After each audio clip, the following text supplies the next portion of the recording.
Bueno, señores, bienvenidos nuevamente a Brutal Racing. Hoy estamos desde el Rancho MX. Estamos en el cierre del Rally 93, un evento que reunió a muchos autos. Entonces, acompáñanos a ver lo que fue o la exhibición de autos de los participantes en el Rally 93. Si miran hacia allá, hay un Corvette C7, no recuerdo bien la especificación, pero hay de todo acá. Entonces acompáñennos, ya les traeremos lo mejor de lo mejor y un poco de todo lo que pueda haber allá al fondo.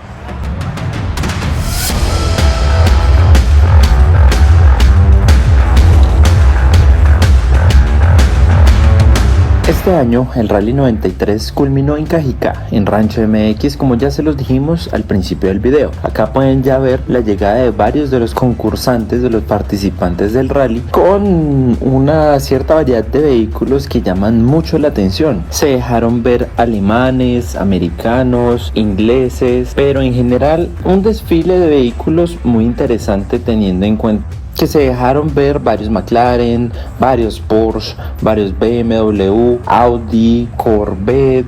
En general hubo un gran desfile de vehículos que son muy llamativos.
Por otro lado, ya empieza la exhibición de vehículos. Como lo podemos ver, habían muchos vehículos reunidos en un mismo lugar, al igual que muchas personas. Lo irán viendo a través del paso del video. La zona en donde se encontraban estos vehículos se iba llenando cada vez más y más, y al final del día fue una fiesta para todas las personas, para todos los vehículos, para esta pasión que nos llena, que son los autos. No importa si es pequeño, grande, largo, mediano, si es un motor enorme, si es un V8, si es un 4 en línea. Hubo de todo. Acá lo que se vio fue una comunidad muy grande y gente muy amable